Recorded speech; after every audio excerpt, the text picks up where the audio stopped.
আপনারা জানেন বেগম খালেদা জিয়া তিনি অসুস্থ অবস্থায় এভারকেয়ার হাসপাতালে ভর্তি আছেন। আজকে আমাদের আজকে আমাদের দোয়ার আয়োজন তাকে নিয়েই। গণতন্ত্রের মা, আমরা যদি আমাদের রাজনৈতিক বয়স, রাজনৈতিক বিচক্ষণতা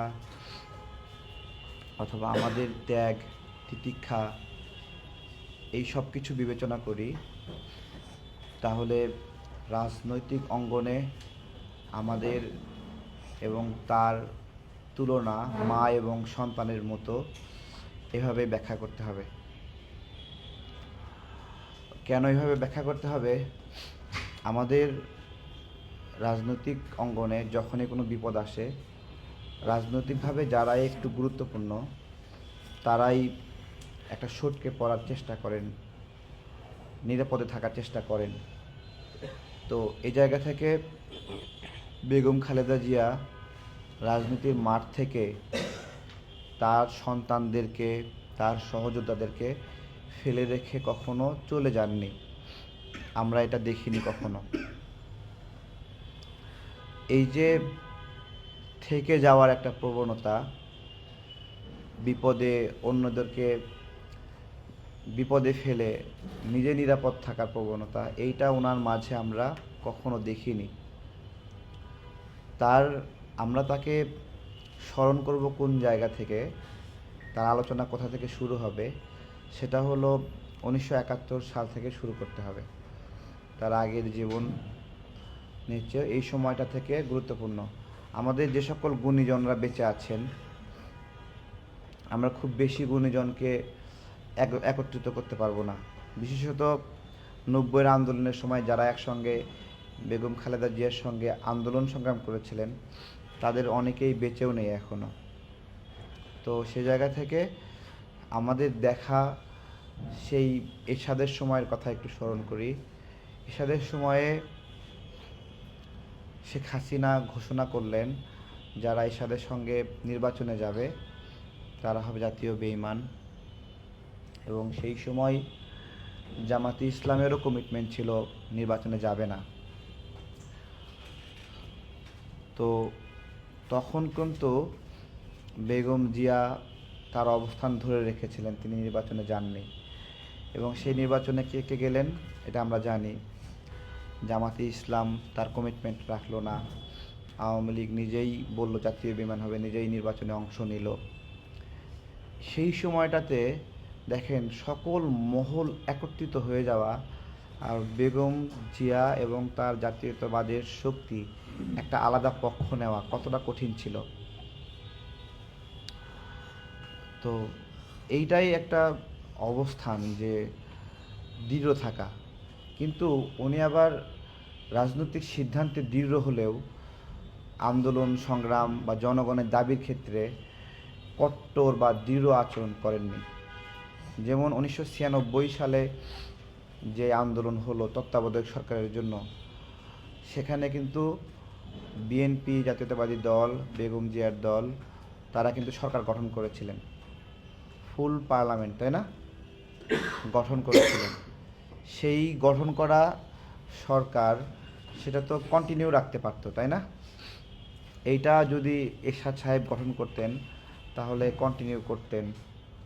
এটা নিজামীরা গঠন করলে, নিজামী সাহেবরা গঠন করলে তারাও কন্টিনিউ করতেন। শেখ হাসিনা গঠন করলে তিনিও কন্টিনিউ করতেন।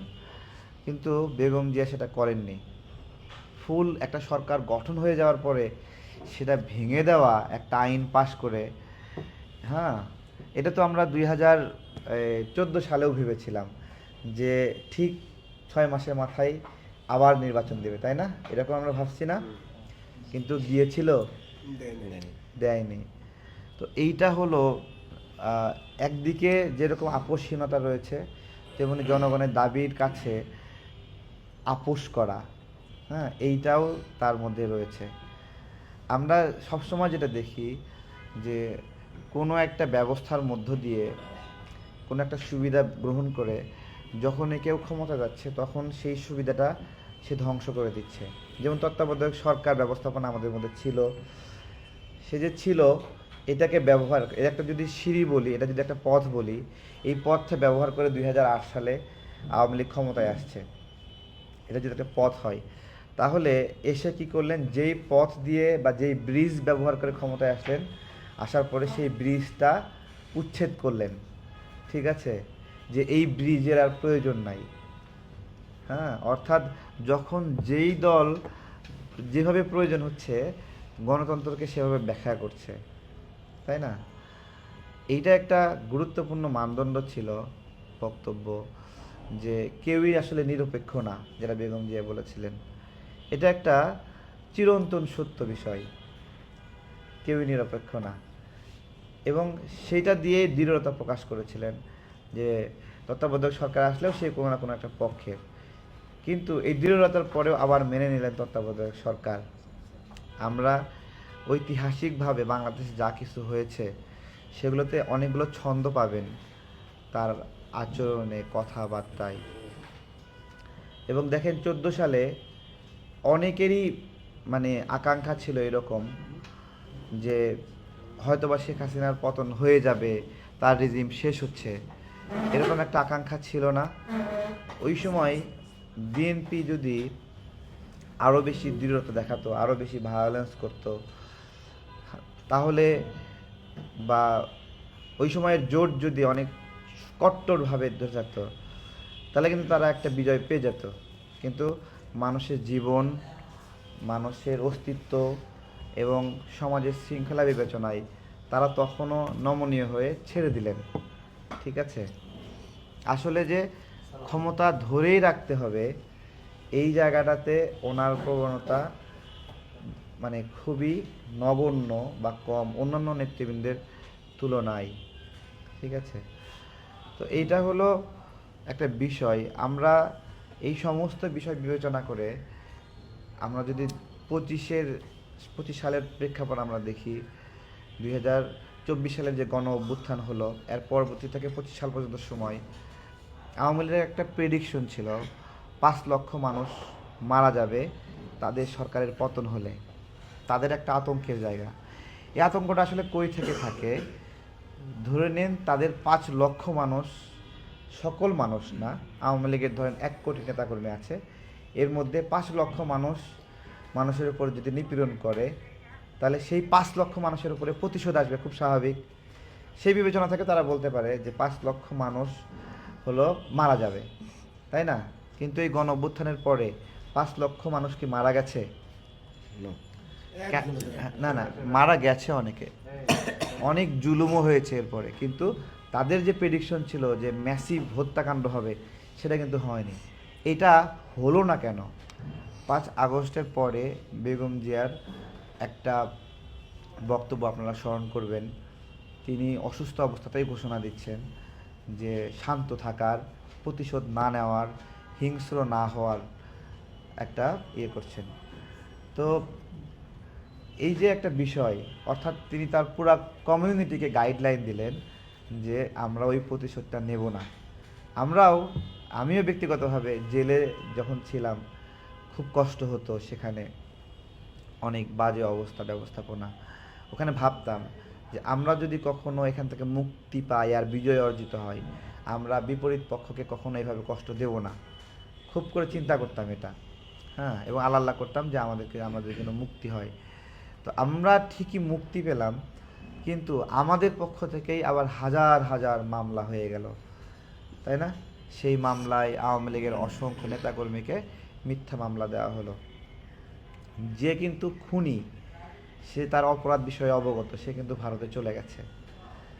যারা জঘন্য অপরাধ করছে তার নিজের গোত্রের উপরে, ধরেন কোনো একটা ইউনিয়নের একজন নেতা, সে যদি আতঙ্কিত হয় তারও নিজের অপরাধ বিষয়, সে কিন্তু পালায় যাবে। কিন্তু যেই মানুষগুলো রয়ে গেছে সাহস করে, ধরে নেন তারা অতটা খারাপই না, কারণ তার মধ্যে এটা আছে।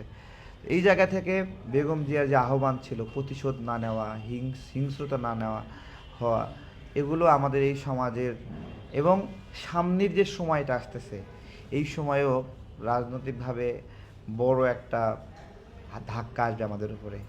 আমরা জানি না সেই ধাক্কা আমরা কীভাবে সামলাবো। সেটা বিএনপি বলেন, জামাত বলেন, আওয়ামী লীগ একটা স্টেক হোল্ডার আছে, নতুন করে স্টেক হোল্ডার গণ অধিকার তৈরি হয়েছে, এনসিপি তৈরি হয়েছে। সামগ্রিকভাবে না সবাই কোনো একজন ব্যক্তির কথা শুনবে এরকম কেউ নাই আর। শফিকুর রহমান সাহেবের কথা সবাই শুনবে?